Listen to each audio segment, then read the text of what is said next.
Hello guys, आप सब कैसे हो। उम्मीद करता हूँ आप सब अच्छे होंगे, मस्त होंगे, स्वस्थ होंगे। तो गाइस आज हमारे 16 अक्टूबर 2023 करंट अफेयर के टॉप 15 एमसीक्यूज लेकर आता हूँ, जो कि मैं प्रतिदिन लेकर आता हूँ।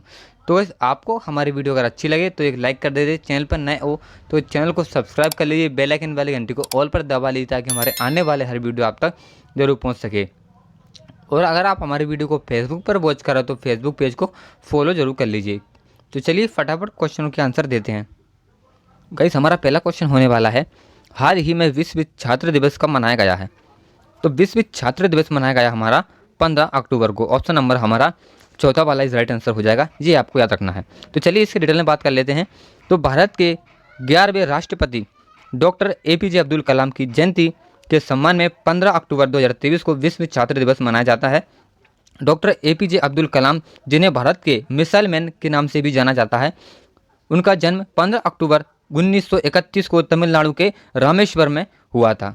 जी आपको याद रखना है। तो चलिए देख लेते हैं इससे रिलेटेड प्रश्न जो कि एग्जाम में कौन कौन से बन सकते हैं। तो हमने अभी हाल ही में 1 अक्टूबर को अंतर्राष्ट्रीय वृद्धजन दिवस और विश्व शाकाहारी दिवस मनाया था, तो ये आपको याद रखना है। 2 अक्टूबर को अंतर्राष्ट्रीय अहिंसा दिवस मनाया और 3 अक्टूबर को विश्व प्रकृति दिवस मनाया और 4 अक्टूबर को विश्व पशु कल्याण दिवस मनाया। चलिए आप देख लेते हैं हम 5 अक्टूबर को हमने कौन सा दिवस मनाया था।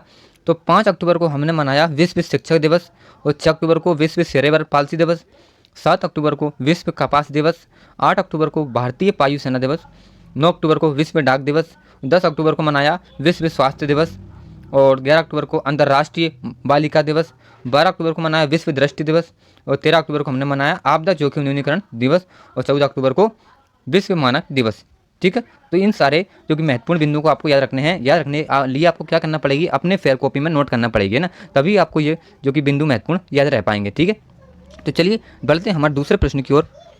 ये रहा आप, हाल ही में केंद्रीय मंत्री पुरुषोत्तम रूपाला ने कहाँ से सागर परिक्रमा के 10वें चरण की शुरुआत की है। तो इसका जो हमारा राइट आंसर हो जाएगा चेन्नई। ऑप्शन नंबर तीसरा वाला इस राइट आंसर हो जाएगा, ये आपको याद रखना है। ठीक है, चलिए बढ़ते हैं अब तीसरे प्रश्न की ओर। ये रहा आपका तीसरा प्रश्न, हाल ही में किस राज्य के मुख्यमंत्री ने रवि महाअभियान 2023 का शुभारंभ किया है।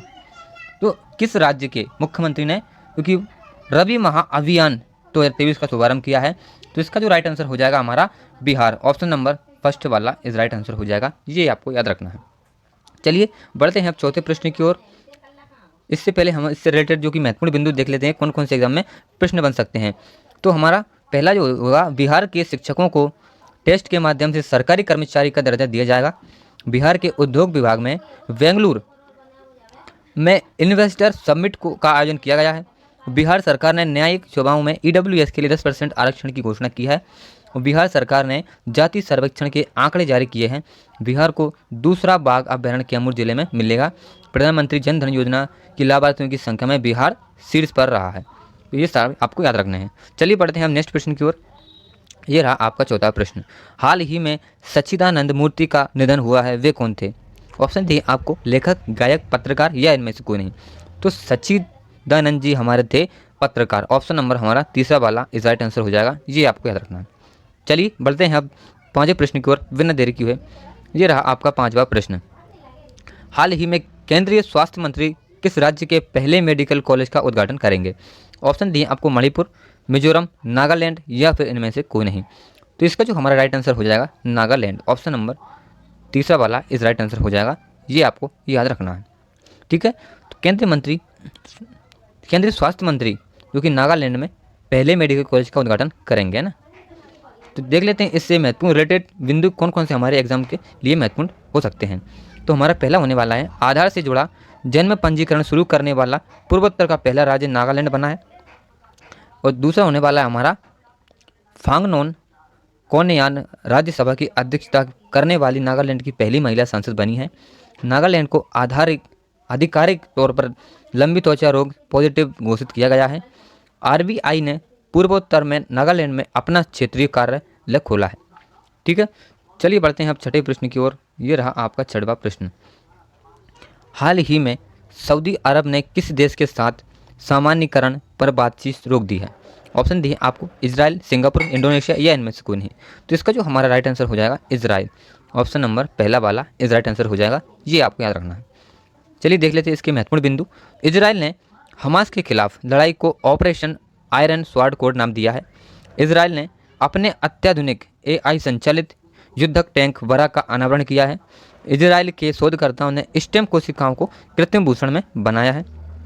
ठीक है, चलिए 7वें क्वेश्चन को देख लेते हैं। हाल ही में कहाँ हॉर्नबिल महोत्सव मनाया गया है? ऑप्शन दिए आपको असम, नागालैंड, मणिपुर या इनमें से कोई नहीं। तो इसका जो हमारा राइट आंसर हो जाएगा नागालैंड। ऑप्शन नंबर दूसरा वाला इज राइट आंसर हो जाएगा, ये आपको याद रखना है। नागालैंड में हॉर्नबिल महोत्सव मनाया गया है। ठीक है, चलिए बढ़ते हैं 8वें प्रश्न की ओर बिना देरी किए। ये रहा आपका 8वां प्रश्न। हाल ही में ICAR-IARI ने स्टार्टअप को समर्थन देने के लिए किस IIT के साथ समझौता किया है? ऑप्शन दिए आपको IIT Delhi, IIT Kanpur, IIT Madras या इनमें से कोई नहीं।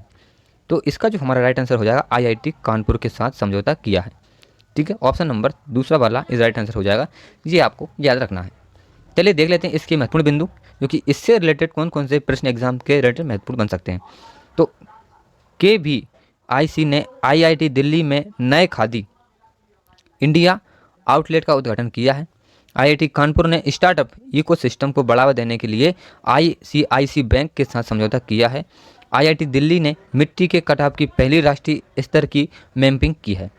तो इन सारे टॉपिक को आपको ध्यान में रखना है। ठीक है, चलिए बढ़ते हैं हमारे अब 9वें प्रश्न की ओर। ये रहा आपका 9वां प्रश्न। हाल ही में सेना कमांडरों का सम्मेलन कहाँ आयोजन हो रहा है? सेना कमांडरों का आयोजन, तो ये सम्मेलन हमारा आयोजित हो रहा है नई दिल्ली में। ऑप्शन नंबर हमारा तीसरा वाला इज राइट आंसर हो जाएगा, ये आपको याद रखना है। ओके गाइस, किसी को अगर किसी प्रकार का डाउट होता है प्लीज़ कमेंट में तुरंत कमेंट कीजिए, हम उन कमेंट का रिप्लाई करेंगे। ओके, चलिए 10वें प्रश्न को देख लेते हैं। हाल ही में किस राज्य के मुख्यमंत्री ने मिशन शक्ति के 4थे संस्करण का शुभारंभ किया है? ऑप्शन दिए आपको राजस्थान, उत्तर प्रदेश, मध्य प्रदेश या इनमें से कोई नहीं। तो इसका जो हमारा राइट आंसर हो जाएगा उत्तर प्रदेश। ऑप्शन नंबर दूसरा वाला इज राइट आंसर हो जाएगा, ये आपको याद रखना है। चलिए देख लेते हैं इसके महत्वपूर्ण बिंदु कौन कौन से हो सकते हैं।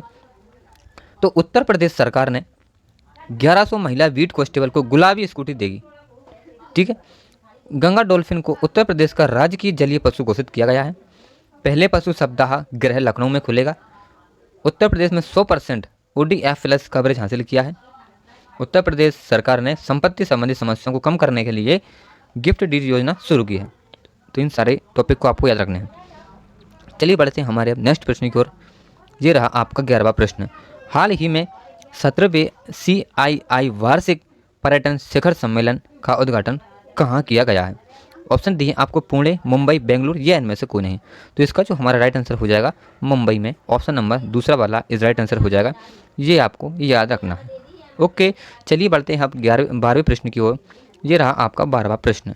हाल ही में किसने FIDE विश्व जूनियर रैपिड शतरंज चैंपियनशिप जीती है? ऑप्शन दिए आपको R कृष्णमूर्ति, गीतांजलि राव, रौनक साधवानी या इनमें से कोई नहीं। तो इसका जो राइट आंसर हो जाएगा रौनक साधवानी। ऑप्शन नंबर तीसरा वाला इज राइट आंसर हो जाएगा, ये आपको याद रखना है। रौनक साधवानी ने FIDE विश्व जूनियर रैपिड शतरंज चैंपियनशिप जीती है। ठीक है, चलिए बढ़ते हैं अब 13वें प्रश्न की ओर। ये रहा आपका 13वां प्रश्न। हाल ही में कौन ब्राज़ील की संसद को P20 प्रेसिडेंसी सौंपेंगे? ऑप्शन दिए आपको नरेंद्र मोदी, धर्मेंद्र प्रधान, ओम बिरला या इनमें से कोई नहीं। तो ब्राज़ील की संसद को P20 प्रेसिडेंसी सौंपेंगे ओम बिरला जी। ऑप्शन नंबर तीसरा वाला इज राइट आंसर हो जाएगा, ये आपको याद रखना है। चलिए बढ़ते हैं अब 14वें प्रश्न को। ये रहा आपका 14वां प्रश्न। हाल ही में किस देश के पूर्व कप्तान एलिस्टर कुक ने संन्यास की घोषणा की है? ऑप्शन दिए ऑस्ट्रेलिया, इंग्लैंड, न्यूजीलैंड या इनमें से कोई नहीं। तो इसका जो राइट आंसर हो जाएगा इंग्लैंड। ऑप्शन नंबर हमारा दूसरा वाला इज राइट आंसर हो जाएगा, ये आपको याद रखना है। ठीक है, चलिए देख लेते हैं इसके महत्वपूर्ण बिंदु कौन कौन से बन सकते हैं एग्जाम में। तो लोरियस के एम्बेसडर के रूप में नीरज चोपड़ा को सम्मानित किया गया है। ODI वर्ल्ड कप के इतिहास में पाकिस्तान की टीम ने सबसे बड़े रन चेज का रिकॉर्ड बनाया है। विराट कोहली को ड्रेसिंग रूप में best filter of the match से सम्मानित किया गया है। ODI वर्ल्ड कप में सबसे तेज 1000 रन बनाने का रिकॉर्ड डेविड वार्नर ने बनाया है। और ICC ने ODI विश्व कप के लिए सचिन तेंदुलकर को वैश्विक राजदूत नियुक्त किया है। ठीक है, तो इन सारे बिंदुओं को आपको याद रखना है। चलिए बढ़ते हैं 15वें प्रश्न की ओर। ये रहा आपका 15वां प्रश्न। हाल ही में international counselling on archives Congress कहाँ आयोजित हुए हैं? ऑप्शन दिए हैं आपको, लंदन, नई दिल्ली, अबू धाबी या इनमें से कोई नहीं। तो इसका जो राइट आंसर हो जाएगा, अबू धाबी में कांग्रेस आयोजन हुआ है। ठीक है, काउंसिलिंग ऑन आर्काइव्स कांग्रेस आयोजित हुआ है। ठीक है, तो गाइस आज हमारे 16 अक्टूबर 2023 के करंट अफेयर के 15 एमसीक्यूज लेकर आते, वो मैंने आपको उत्तर सहित बता दिए हैं। तो आपको हमारे वीडियो और हमारे प्रश्न कैसे लगे?